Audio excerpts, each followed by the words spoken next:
My name's Pestana. So how's it going? It's going good. Out here playing woods ball with my friends. There's a lot of the Aftershock guys and Dave Baines and Alex Goldman. So playing my first UWL and having a good time. And when did you get your start playing paintball, Shane? I first started playing paintball probably I would say 87. In high school, my buddies just kind of playing in the backyard, Splatmasters, having fun. I was racing Motorcross at the time, so it was kind of just more of a hobby.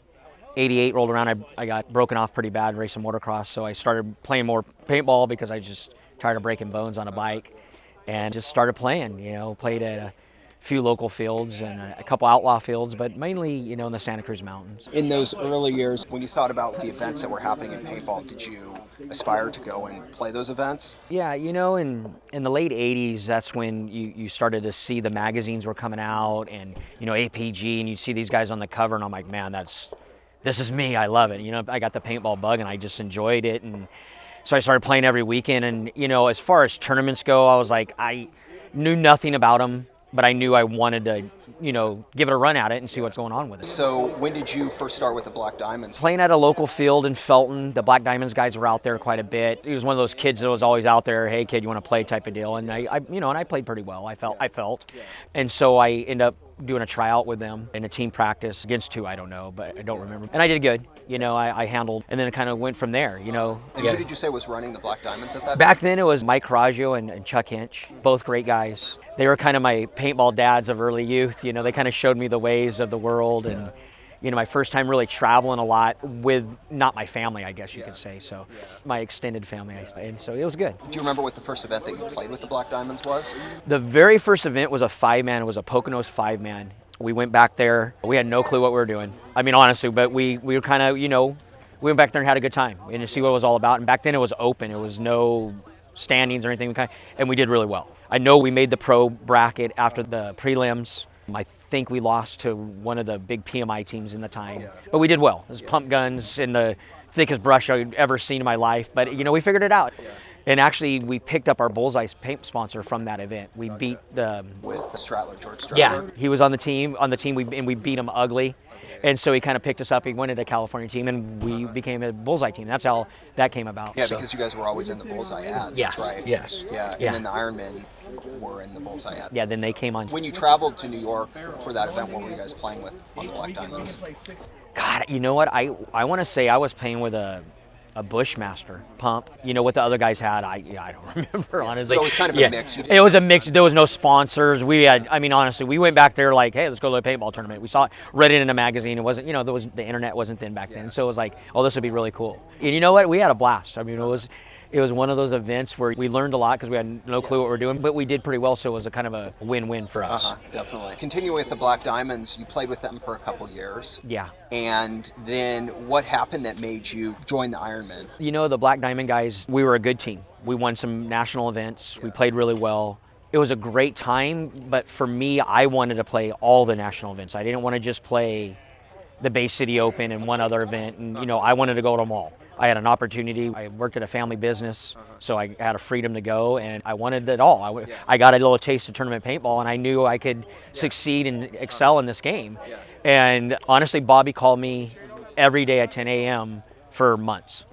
Months. And we talked, and he's Bob Long. I looked up to those guys. I hated them to play against them, but I looked up to them because they were really, really good. And you were probably playing them pretty frequently at all of the local Oh, we hated each other. Yeah, there was no love between each other at all because, it's that competitive edge you get with each other. And the Black Diamonds kind of couldn't really commit to a full season, so I made the jump, and kind of the rest is history as far as for me is, I've never been on another team. I've always been on the Ironman, and I have no regrets going because it's been an unbelievable ride for me. Did anyone else from the Black Diamonds go with you? The first year when we went, two of my best friends is Brian Benini and Joey Benini came with me.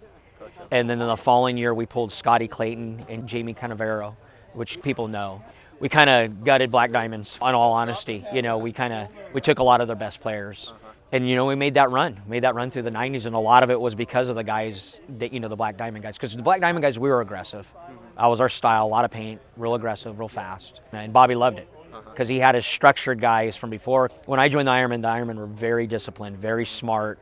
We were more freelance. I was very freelance at the time, and I think I gave him another dimension, or I shouldn't say the group of us from Black Diamonds, myself and Brian especially, we added a dimension to him that they didn't have. I know that Rick Sandeas and Mike Baird, they talk about playing in squads, and they also talk about playing together as like a duo on the Ironmen. So Yes. when you guys came on, were there more groups that would play the field together, and you guys not necessarily broke that up, but kind of integrated yourself into that? When I joined the men, they were legit, and I was a cocky young kid, but I was humbled and respectful to them, and so I just tried to put my nose to the grindstone and be the best player ever. I'm a very competitive person, if anyone knows that. So for me, it was like, I'll play with anybody, wherever you want me. I'll run anywhere you want. I'll do whatever you need me to do. And that, kind of helped me fit in with the guys more. Rick and Mike, they were boys. So why wouldn't you play them together? Those two, they didn't even have to talk to each other, and they knew what they were going to do. And kind of the Woods Balls, it wasn't just talking, it was body language and that brotherhood of the unwritten things and the unspoken things that happen out there that make you good. They had that, and we had guys on the team that had that. And Yeah, you had a lot of guys that had that right around that time. yeah, very smart players. I mean, they had Marty Bush. I mean, in my opinion, in the Woods, Marty was the best player ever. Yeah. He was playing with a pump when we were playing with autocockers, and he was shooting more guys than all of us. So I played a lot with Marty. Marty and Clayton, they came from Strike Force. Strike Force. that's Strike right. Force, yes. Yeah, I'm actually really good friends with Marty and Clayton. We go duck hunting a lot together, so yeah, very cool. Yeah, Marty was playing chess and everyone was playing checkers, for sure. And Clayton was blunt force trauma. 12, 15 pods. You always see Clayton in the back, Yeah, just railing. rail and paint, but probably the most competitive person over me that I've ever met. Really? Oh, and that's what made him great. That's what makes him who he is. He was that guy. He held everybody accountable to win. Clayton was behind closed doors, was a guy that held people accountable. And you had guys like Daryl, who were kind of that backbone. Him and Bobby were the backbone, the leaders, de facto leaders of the team. And then we just kind of followed suit off of that, but we all held each other accountable. Coming out here and walking the fields for Woods Ball brought back good memories, because God knows we spent a lot of hours with Bobby walking fields. We took pride in being the first team there and the last team to leave. And that made a big difference. It made a big difference over the years, the little things. The talent and hard work is, look at the Patriots. The New England Patriots are the best team in football consistently the last, decade and a half, and we were kind of like them. We really were, Definitely. From like 1990, I think, is when the five-man, the Ironman five-man, took the Masters in October, the Linus I RPS Masters, kind of up until like 90 when. Yeah, it was late, well, and then we made the research when they had the split, and we won again. But yeah, no, through the 90s, we were good. Won a lot of tournaments. Yeah, a lot of, and it was fun. It was really fun. I learned more about myself and paintball from Bobby.